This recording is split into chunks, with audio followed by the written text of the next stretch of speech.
New York has set some ambitious energy goals to try to reduce our impact on climate change. By law, the state has to reach net zero emissions by 2050. But reporters and state officials have found the state is lagging far behind on those goals. We look into how and why on today's Story of the Day.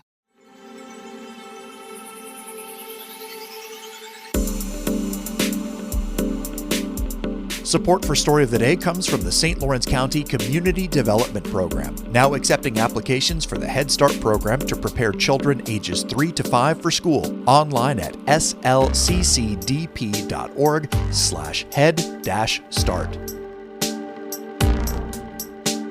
Hi, I'm Kara Chapman. It's Tuesday, July 23rd. First up, a teenager from Messina was found dead today after his boat capsized in the St. Lawrence River. According to police, 19-year-old Aiden Buffum was in a boat with another person Monday night near Coles Creek in Waddington when they capsized. The other person made it safely to shore, but Buffum was missing overnight. Police reported on Tuesday afternoon that they had found his body. An investigation into the incident is ongoing. State police had help from the St. Lawrence County Sheriff's Department, the DEC, and multiple dive teams and local rescue squads. And in Potsdam, Clarkson University announced a new top leader Monday following the resignation of its president this month. St. Lawrence Valley reporter Catherine Wheeler has more. Clarkson's former president, Mark Christensen, has resigned for personal reasons. Officials wouldn't provide any additional details. He joined the university in 2022. The trustees have appointed David Heacock as the acting president. Heacock has been a Clarkson trustee since 2017 and graduated from the university in 1983. He held leadership positions with the semiconductor company Texas Instruments before retiring in 2017. Heacock also has experience working in venture capital. University officials say Heacock's experience with semiconductors will be invaluable since New York State has announced its Smart Corridor. Officials say the corridor will bring high-tech and high-paying jobs to the state. Heacock will arrive on campus next week. Trustees are beginning the search for a new president immediately. Catherine Wheeler, North Country Public Radio.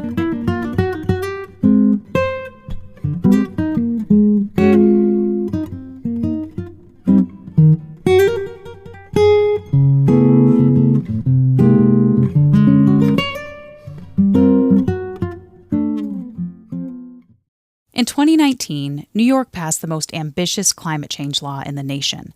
It requires the state to have net zero emissions by 2050. It set up other benchmarks along the way, including getting 70% of our energy from renewable sources by 2030, just 6 years from now. A new report from State Controller Thomas DiNapoli finds the state is lagging far behind its goals. DiNapoli blames poor planning. Shelley Hassman-Kadish reports for the New York Public News Network.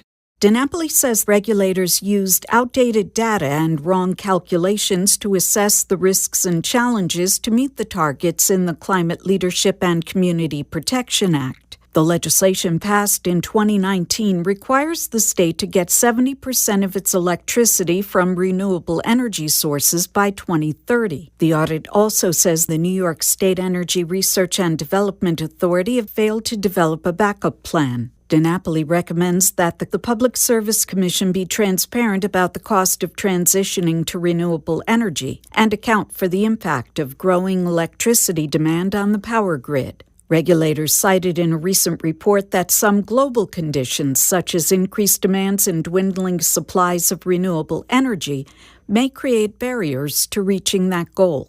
That was Shelley Hassman-Kadish reporting. To learn more about how and why New York is failing to reach its climate change benchmarks, we reached out to Colin Kinneborough. He's a journalist with New York Focus, a nonprofit investigative newsroom covering state politics. He reported on the delays back in June, well before the controller's report came out. He told David Summerstein the state has already been missing some mini-goals. One really important thing the law did was it aimed to ensure that a certain amount of the benefits of the law would go towards disadvantaged communities that have historically been overburdened by pollution, health issues. And so one thing the state was supposed to do was set out a plan for directly reducing pollution, harmful air pollution in those communities. And that was supposed to happen on June 1st. We're still waiting for that. So that's one example.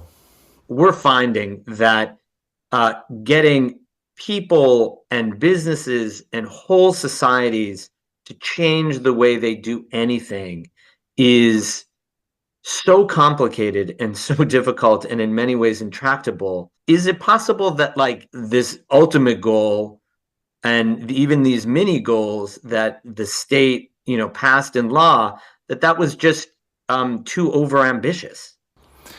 Absolutely, yeah. I think there are a couple of ways of looking at this story. One is that the state isn't doing enough, which is, I think, the perspective that you mostly see in my reporting. But of course, you could see it as a critique of the law itself, that these goals were too ambitious.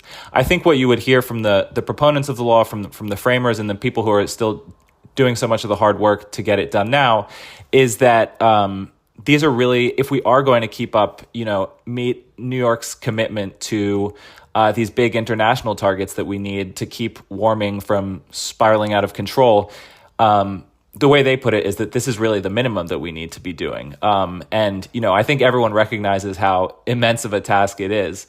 The question that was raised to me often is whether our political leadership in New York, specifically the governor, but also the legislature, is really matching up to those needs.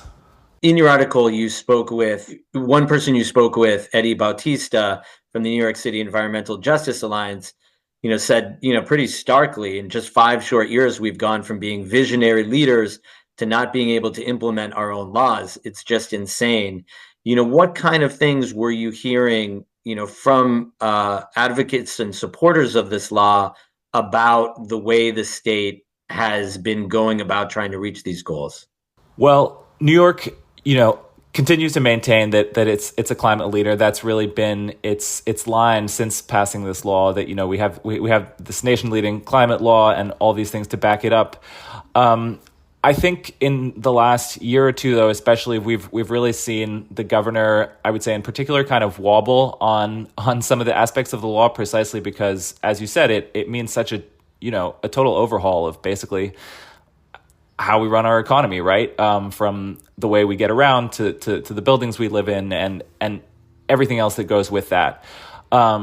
So I think there's been a lot of hesitation from the governor's office about how much this is all going to cost. And so last year there was kerfuffle over basically how we count our greenhouse gas emissions towards the law's targets. Which, the governor wanted to change that in a way that would essentially make it arguably slightly cheaper for us to meet it, but also kind of let us burn more natural gas for longer. So that was one thing that a lot of environmentalists saw as a worrying sign, even though that ultimately didn't end up going through.